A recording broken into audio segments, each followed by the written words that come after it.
Hi. So my project is creative converting. My project vision is about creative converting, which is a party retailer that sells paper products such as plates and napkins and tablecloths.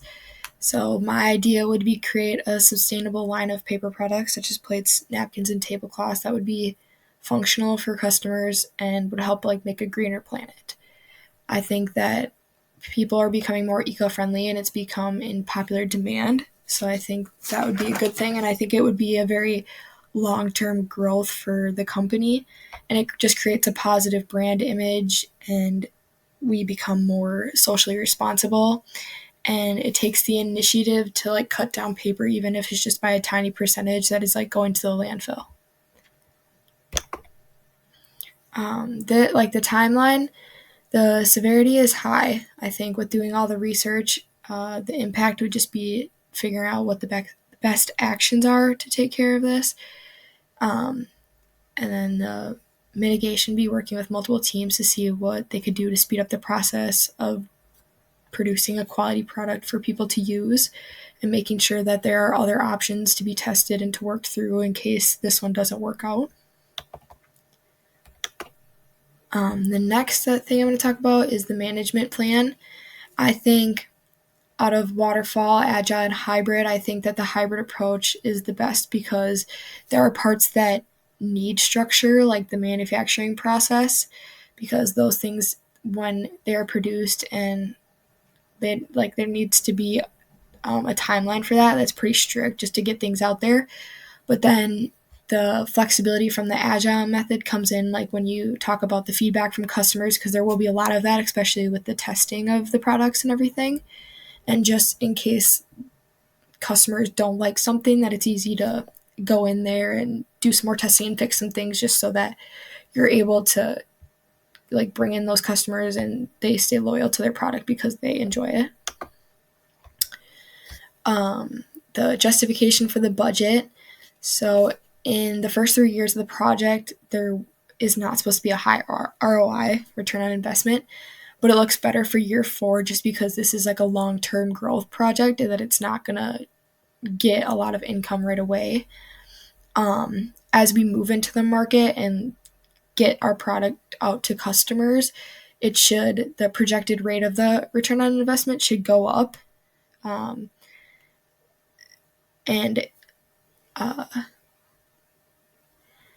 it takes a while for companies to start to kick off their sustainable line, just because it's they may face some losses in the first couple of years because they still need to build their loyalty with their customers and make sure that they have a solid back plan.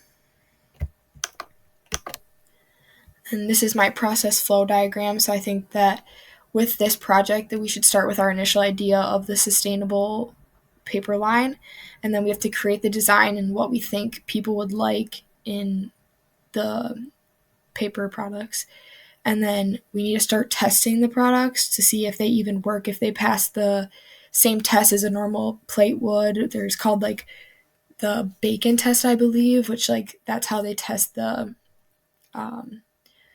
how well the product holds things and things like that. And then once we get what we want, then we have to do the trial of products and getting people to try it and see what they think. And then it would be the full launch of the whole project and getting them out there to stores, and so people can actually are able to buy them. This is my organization chart. It just shows the CEO, the CFO, VP of marketing, the CIO, VP of HR, consumer president, and then senior vice president of operations. And that just shows all the people that are needed in this project that go under all these little subdivisions.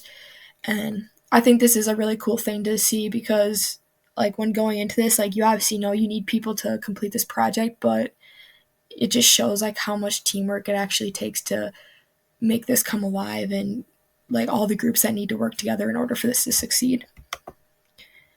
And then lastly, I want to talk about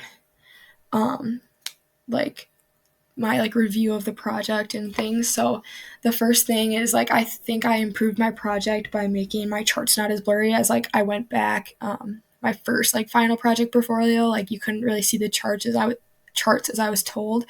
So I went back and I made sure that it was able to see, and then I put in the process flow diagram that I didn't originally have. And so like I think that is a good thing for people to see, and what direction you're taking the project. And then what I think I did well was figuring out the hybrid plan and whether it should be agile or waterfall, because I think this project needed to be flexible while also having structure just because of all the changes it could go through, but having that like strict timeline of when things like should come out and how much we need like of production and things is like a good thing. So I think I did good with that.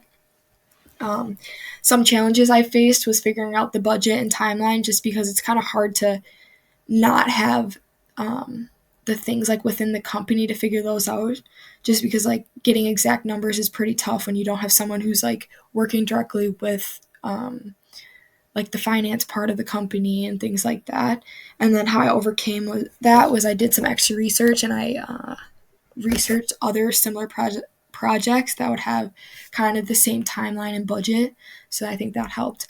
And then lastly, I learned that there's a lot that goes into the new project, especially the amount of people and teamwork. Like I had said before, like I didn't kind of realize like how many people like you have to go through in order for something to like be launched and be successful and all that. And then another thing I learned was that this stuff actually interested me more than I thought it would.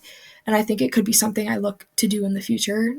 And because I've not really sure like 100% what I want to do, but I think that this kind of was a good start to figuring that out. And thank you. That was my presentation.